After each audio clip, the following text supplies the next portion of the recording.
It happened in less than 5 seconds. He walked into the room, said nothing, and yet everyone had already decided who he was. Not consciously, not deliberately, but something in the air had already shifted. The first man entered quietly, his posture slightly closed, his eyes scanning the room before making contact.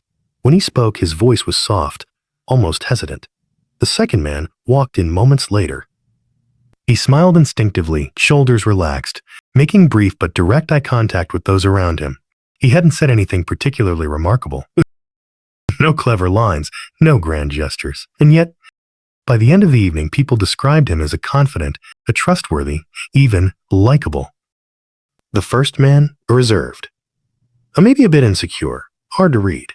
What's unsettling is this: neither of them had actually revealed who they were, and still, judgments had already solidified.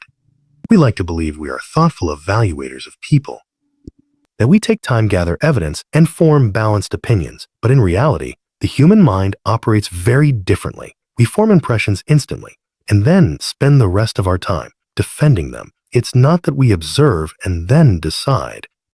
It's that we decide and then convince ourselves we observe. Here is the uncomfortable truth. You are rarely seen for who you truly are. You are seen for who you appear to be in the first few moments. And once that image is formed, it becomes incredibly resistant to change. Not because people are shallow, but because the brain is efficient. It doesn't want to keep reevaluating you.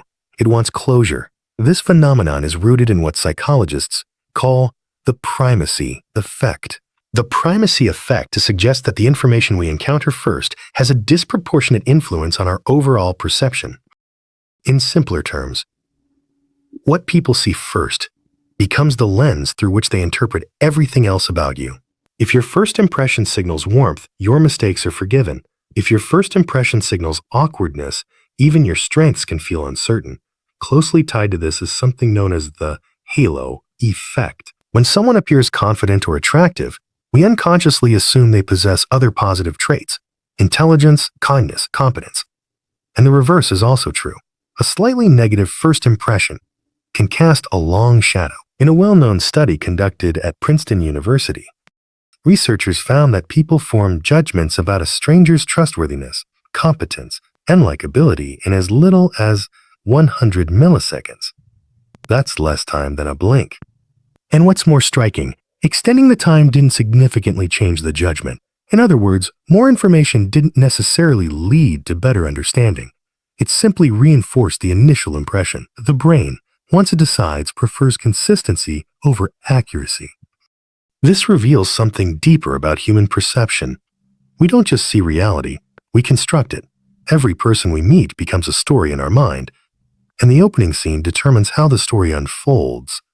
It raises an unsettling question. How many people have misunderstood you, not because of who you are, but because of how your story began?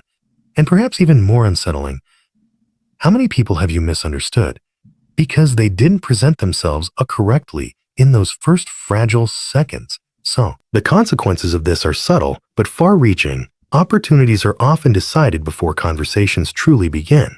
A job interview, a first date, a new friendship. We assume these are processes of discovery. But often they are confirmations of first impressions. Someone perceived as confident is given more space to speak. Someone perceived as uncertain is interrupted, overlooked, or quietly dismissed. Over time, this creates a feedback loop. People begin to live into the impressions others have of them. The confident become more confident. The overlooked become more withdrawn. Not necessarily because of who they are, but because of how they were first seen. There's a quiet tragedy in this. Because identity, something we believe to be deep and complex, is often filtered through something incredibly fragile: a first glance, a tone of voice, a moment of hesitation, and yet we rarely question it. We trust our impressions as if they are truth. But they are not truth. They are shortcuts. Efficient, automatic, and often inaccurate. So here is the realization. First impressions are not just about how others see you. They are about how little time the world gives you to be understood. You don't get a neutral starting point. You don't get infinite chances to reveal who you are. You get a moment, and that moment, right or wrong, becomes your introduction to someone else's reality. But perhaps the deeper awareness is this: if first impressions can define others so quickly, then they can also deceive us just as easily. And maybe the most intelligent thing we can do is not to perfect how we are seen, but to question how we see. Because behind every first impression, there is always more than meets the eye. And most of it, we never truly take the time to discover